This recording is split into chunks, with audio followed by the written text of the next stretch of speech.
So let's discuss three of the most essential control flow statements that will give us precise command over loops and conditional logic. So these three statements are break, continue, and pass. So let's start with break. So whenever we want to emergency exit any loop, whether it's while or for loop, we use break statement.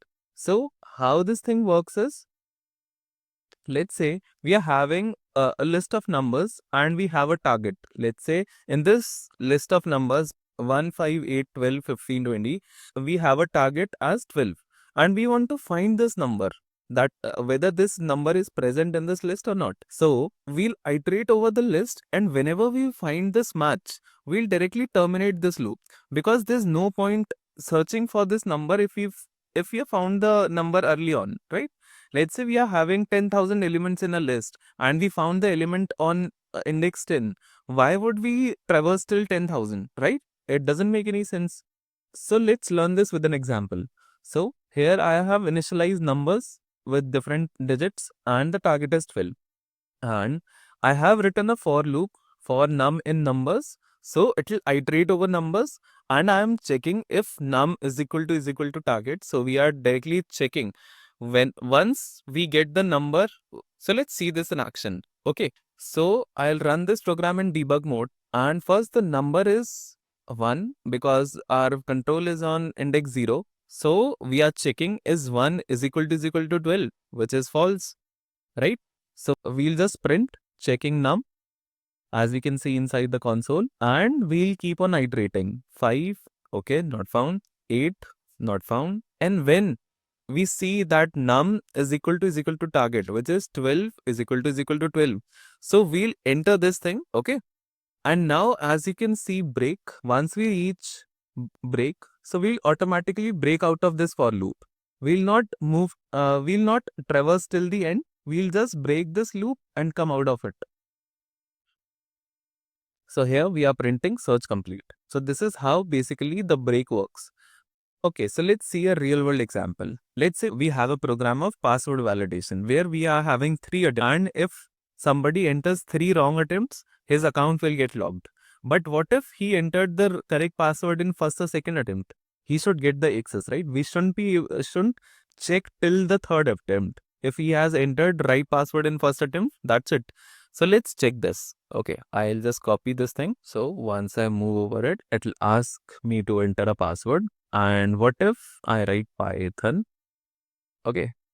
And if I'm pressing enter, so it's now checking whether Python is equal to Python 123, which is false, right?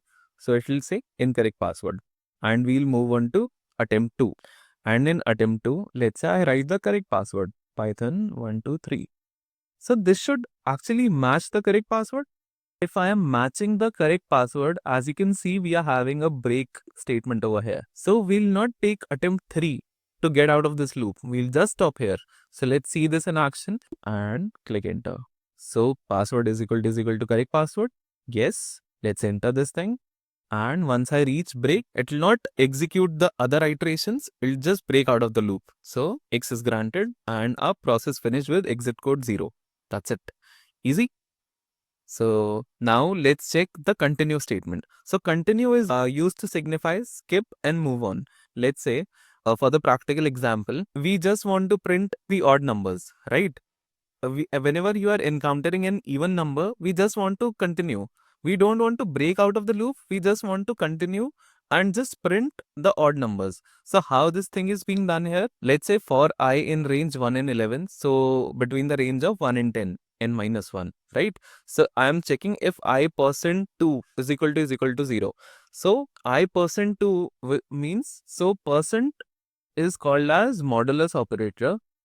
And what it does is, it just gives us the remainder. So anything divided by 2, the remainder that we are getting, let's say 3 divided by 2, then we'll get remainder as 1, right? If we divide 4 by 2, we'll get remainder as 0. If we divide 5 by 2, we'll get remainder as 1. So whenever an element is even, we'll get remainder as 0. And whenever an element is odd, we'll get remainder as 1, right? Basic maths.